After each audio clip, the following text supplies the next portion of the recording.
L'infini se contemple indéfiniment. Ça se passe là-haut, par Eric Simon. Les nouveaux résultats du télescope gamma Fermi-LAT sont très clairs. L'excès de rayons gamma au centre de notre galaxie provient d'une grande population de pulsars, et non pas de réactions de particules de matière noire. Ils viennent donc refermer une question ouverte il y a une dizaine d'années. Ces nouveaux résultats, apparaître dans The Astrophysical Journal, viennent confirmer les forts indices de la présence de nombreux pulsars au centre de notre galaxie, qui avaient été publiés en février 2016 et dont nous avions parlé ici sur Ça se passe là-haut, et par 2 études indépendantes. Cela faisait 7 ans qu'un excès de rayons gamma aux énergies de l'ordre du GeV était observé en provenance de la zone centrale du bulbe galactique, avec 2 hypothèses majeures pouvant l'expliquer.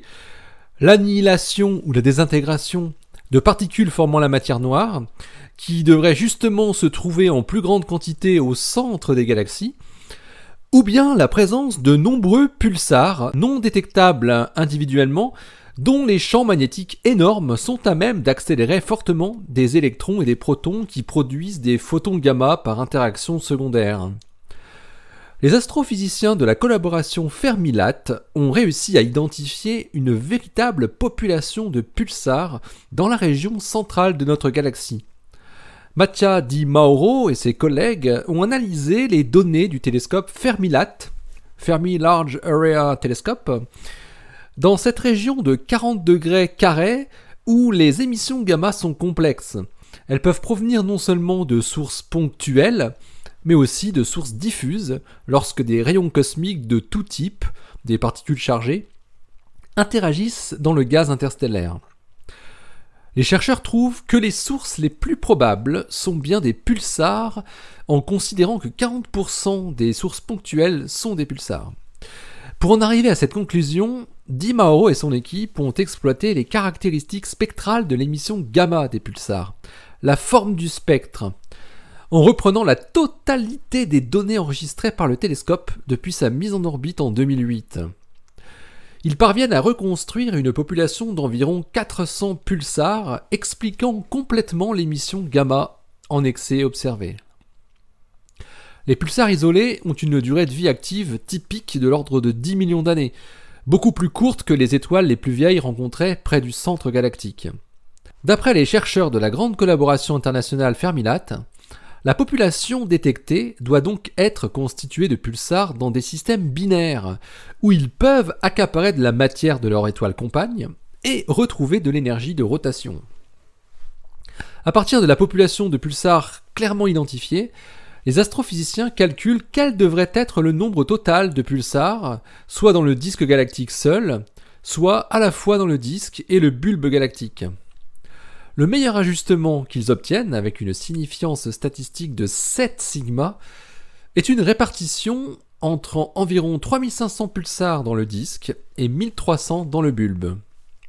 Cette explication, apportée à l'excès de rayons gamma du centre galactique, fait écho à l'absence de rayons gamma dans les galaxies naines satellites de la Voie lactée, qui sont censées abriter de grandes quantités de matière noire et très peu de pulsars.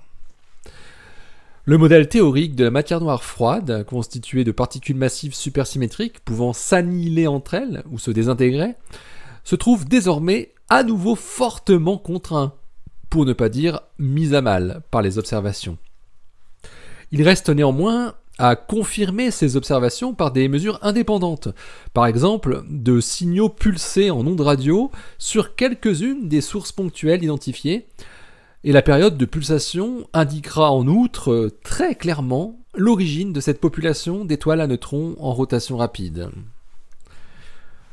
L'article de la collaboration Fermi-LAT est à paraître dans The Astrophysical Journal. Il a pour titre « Characterizing the population of pulsars in the galactic bulge with the Fermi Large Area Telescope ». Je mets le lien du préprint qui se trouve sur le site Archive. à consulter donc par quiconque en bas du billet sur Ça se passe là-haut, bien sûr. Allez, restez bien à l'écoute sur le www.ça-se-passe-là-haut.fr. Ça se passe là-haut, le vlog ou l'émission Gamma en excès de la galaxie se contemple indéfiniment, ouais. Et vous retrouvez cette émission sur iTunes, sur PodCloud, bien sûr, sur Stitcher, sur YouTube et dans vos lecteurs de flux préférés. Allez, d'ici la prochaine, portez-vous très bien, oui, portez-vous bien, restez bien les yeux vers le ciel et les pieds sur terre. Allez, salut!